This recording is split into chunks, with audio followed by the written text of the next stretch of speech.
Okay, let's do a wrap up of the rules of second species counterpoint. This is all of them. Okay, so what I'm going to do here is I'm going to cheat a little bit, and I'm going to read through the list of all the rules. And after I read each one, we'll talk and make sure that I explained it thoroughly, I think. Okay, rule number 1. Start with either a half rest or a half note on the downbeat of the first measure, followed by a half note on the offbeat. The first harmonic interval should be an octave or a unison, or a fifth if the counterpoint is in the upper part. Okay, I think we've talked about that in the last few videos, how we need to start it, and our options for starting it. Good, number 2. End with a whole note in the last measure and the harmonic intervals 5-6-8 or 5-3-8 or unison. Or set the last 2 notes with whole notes 6-8 or 3-8 unison or unison, as in first species. So what those numbers mean is 5-6-8 means the interval. So 6-8 is going to be our leading tone to an octave from something else. So 6-8. So remember, this was bad. This is parallel. So what they really want is 5-6-8 would be that.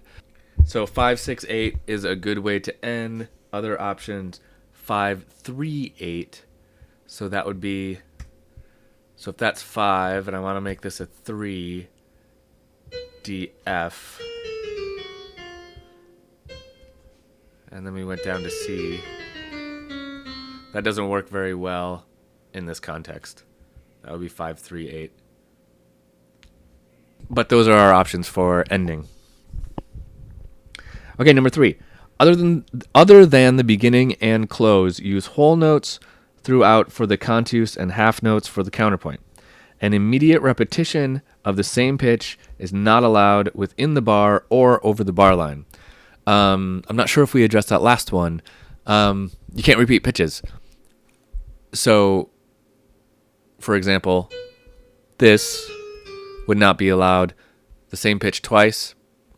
And what they're saying is whether or not it's the 2 notes within a bar or 2 notes over a bar.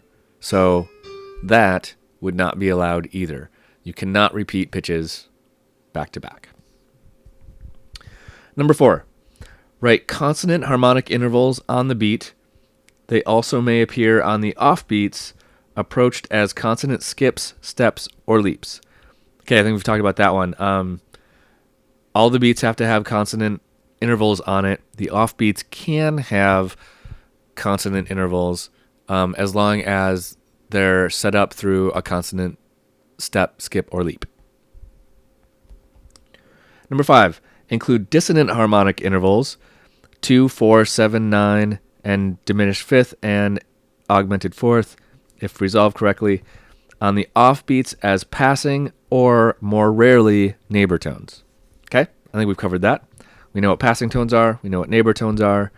We know how to get in and out of those intervals. Number 6, check from one downbeat to the next and from an offbeat to the next note for parallel fifths or octaves. Perfect consonances from one offbeat to the next offbeat are allowed, but no more than 2 in a row. Okay, so that's what we just did in the previous video. So they're saying check one downbeat to the next. So here's a downbeat, here's another downbeat. Make sure you don't have parallel octaves or fifths between the 2 downbeats, like here. That's parallel fifth, right? Parallels from offbeat to offbeat, like what we had here, actually, 8 to 8. That is allowed, but no more than 2 in a row. So if this was an octave, that would be bad. Okay, number 7. Intervals on the downbeat are normally approached melodically by step, preferred, or skip. Avoid similar motion into an octave or a fifth over a bar line unless the upper voice moves by step. So this is what I was talking about when I said avoid similar motion, kind of in general, if you can, because that's when you get in the danger zone for creating parallels.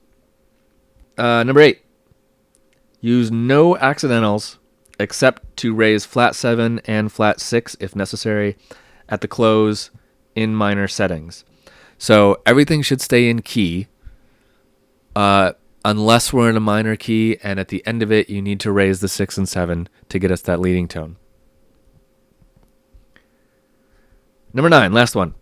Continue to follow the guidelines for first species counterpoint with respect to the overall motion between the parts, contrary, parallel, similar, and oblique, and principles of good melodic writing. So all the rules of first species counterpoint still apply. Great. So that's it for second species counterpoint, kinda. We're going to move on next to third species counterpoint, but just like first species counterpoint going into second, all the rules of first apply to second, and all the rules of second are going to apply in third, right? Now, if you're thinking the difference between first and second was that first species was one note for every note, second species was 2 notes for every note. Third species ought to be 3 notes for every note. You're wrong. It's a little different than that. So let's move on and let's get to third species counterpoint.